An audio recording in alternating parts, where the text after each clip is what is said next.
Ji guys, welcome to Learn for Mastery and today we are going to do a question key issues in cognitive psychology. It is one of the most important question. तो काफ़ी बार ये repeat हो चुका है previous questions में, previous जो हमारे exams में. तो इसको स्टार्ट करते हैं हम इंट्रोडक्शन से. Cognitive psychology is the scientific study of mental processes such as attention, language use, memory, perception, problem solving, creativity and reasoning. As you know very well, meaning हमने बहुत बार कर लिया है. जितनी भी हमारी मेंटल प्रोसेसेस है उसकी स्टडी को ही हम कॉग्निटिव साइकोलॉजी कहते हैं. There are also some key issues in cognitive psychology. We will describe them as following. इसी के साथ साथ इसमें कुछ की इश्यूज भी हैं. और गाइस, किसी भी फील्ड में इश्यूज की बात तब उठती है जब उस फील्ड में कन्फ्लिक्ट आता है. कन्फ्लिक्ट कब आता है? जब हमारे पास एक से ज़्यादा ऑप्शंस होती हैं और हमारे माइंड में कहीं ना कहीं डाउट रहता है कि कौन सा ऑप्शन इज़ बेटर. तो जैसे फर्स्ट यहाँ पे इशू आ गया नेचर वर्सेस नर्चर. इसका मतलब है कि कुछ जो रिसर्चर हैं वो नेचर को फेवर करते हैं और कुछ जो है वो नर्चर को. तो फर्दर एक्सप्लेन कर लेते हैं क्या है ये nature and nurture. Nature means, इसका मेन जो है सिंपल जैसे मीनिंग आप देख लो, इसका मीन है heredity. Nature versus nurture issues and nurture का जो है वो है environment. Nature versus nurture issues concern with whether human cognition is an outcome of heredity. Heredity means internal factor और जीन्स और एनवायरनमेंट. ठीक है, इसमें दो तरह के फिर से कह लो कि आइडियाज़ हैं. कुछ जो रिसर्चर हैं वो मानते हैं कि जो हमारा कॉग्निशन डेवलपमेंट है जो वो बेस्ड है हमारी हेरिडिटी पे. मीन्स वो बेस्ड है हमारे जीन्स पे जो हमें हमारे पेरेंट्स से मिलते हैं.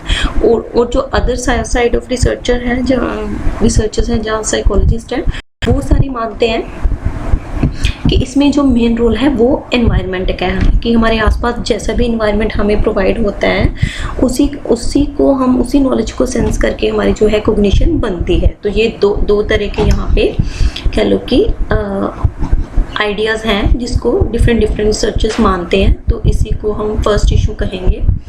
तो गाइस, बेटर यही रहता है कि अगर दोनों साइड्स को मिला के ही रिसर्चर्स हो, मीन्स कि नेचर वाली साइड पे भी रिसर्चर हो और नर्चर वाली साइड पे भी रिसर्चर्स हो, तभी जो है कॉग्निटिव साइकोलॉजी फील्ड में बेटर करना पॉसिबल होगा.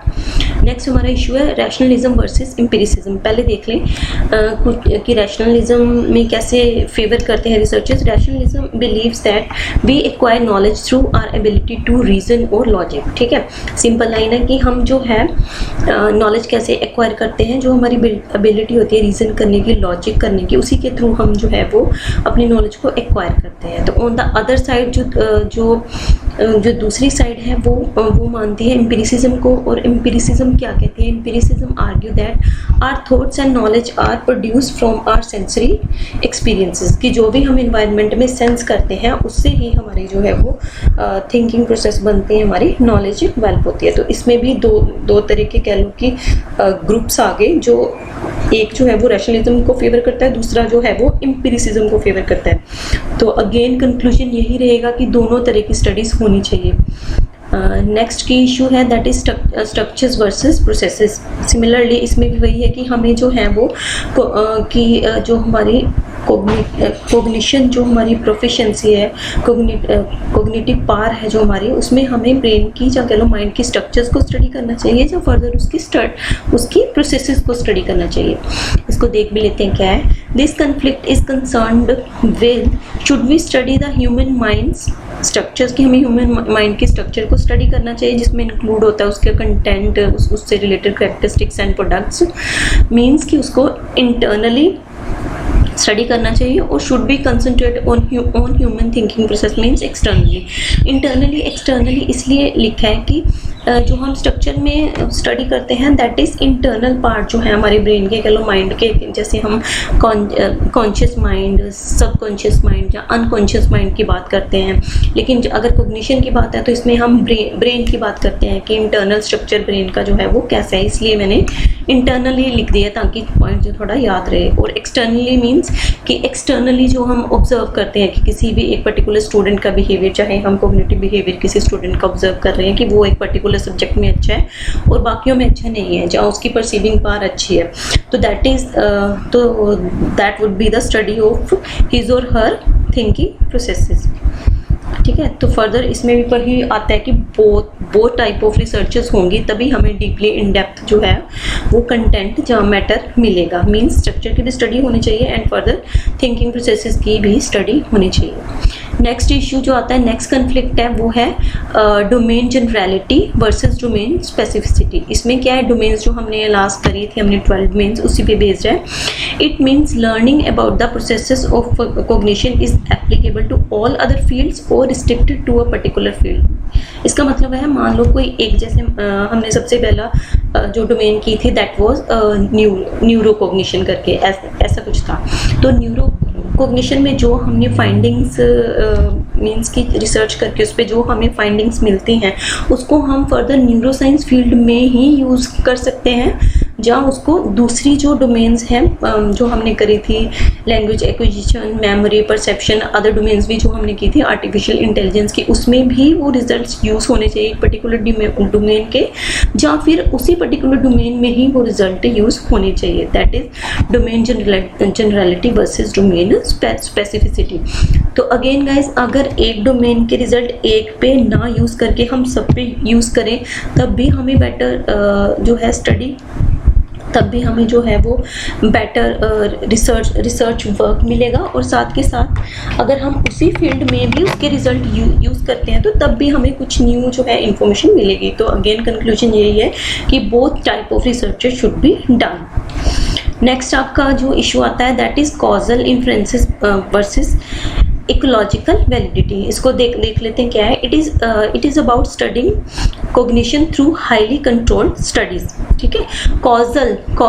कॉजल इन्फ्रेंसेस वैलिडिटी मीन जिसमें हम कॉज एंड इफेक्ट देखते हैं। तो कॉज एंड इफेक्ट हम एक्सपेरिमेंटल स्टडीज़ में ही देखते हैं। तो इट मीन्स ये किसके रिगार्डिंग है कि जहाँ हम कॉग्निशन को देखते हैं through highly controlled studies means experimental studies. ये हमने रिसर्च मेथड्स में किया था कि जो हमारी एक्सपेरिमेंटल जो स्टडीज़ हैं वो हाईली कंट्रोल्ड सेटिंग में होती है, जहाँ फिर अदर साइड इकोलॉजिकल और जहाँ फिर कैसे स्टडीज़ होनी चाहिए और biological deep studies in natural settings as self study, case study और नेचुरलिस्टिक ऑब्जर्वेशंस। ये सारा हमने रिसर्च मेथड्स में किया था।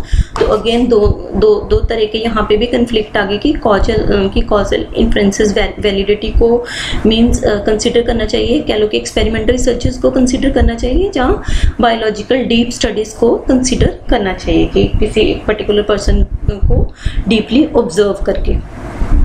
नेक्स्ट जो की इशू है that is applied versus basic research की, जो अगर कॉग्निटिव साइकोलॉजी में किस तरह की रिसर्चेस होनी चाहिए, बेसिक रिसर्च होनी चाहिए या अप्लाइड रिसर्च होनी चाहिए। बेसिक मैं आपको थोड़ा सा इसका मीनिंग सेंट्रल आइडिया सा बता दूं तो आपको ज़्यादा क्लियर हो जाएगा। Basic research means that concentrate mainly on theoretical part, okay, and applied means that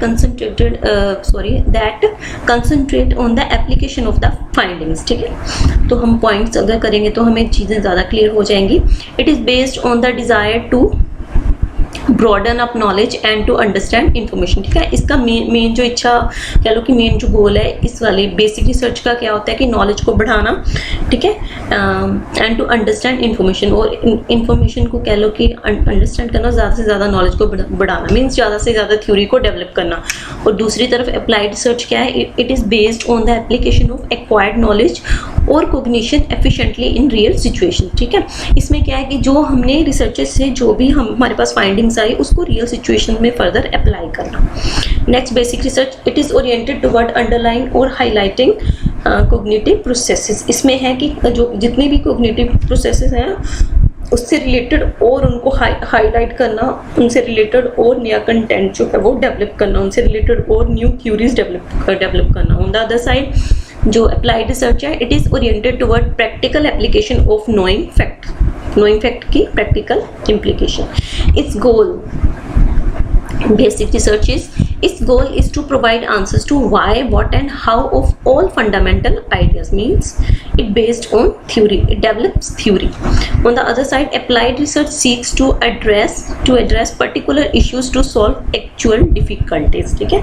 तो ये किस चीज़ को एड्रेस करती है? टू सॉल्व एक्चुअल, जो किसी को भी कोग्निशन से रिलेटेड कोई डिफिकल्टीज है उनको सॉल्व करने के लिए प्रैक्टिकल सेटिंग्स में जो काम करती है, दैट इज अप्लाइड रिसर्चेस। तो अगेन गाइज आपको पता है अगर थ्योरी पार्ट पे ही काम होगा तो हमारे पास सिर्फ बुक्स की लिस्ट ही बढ़ेगी, and on the other side कि प्रैक्टिकल तो तभी होगा अगर थ्योरी कम होगा। तो इसलिए both type of research should be done in this field. Next आपका की इशू आ गया biological versus behavioral method. It is again like nature versus nurture.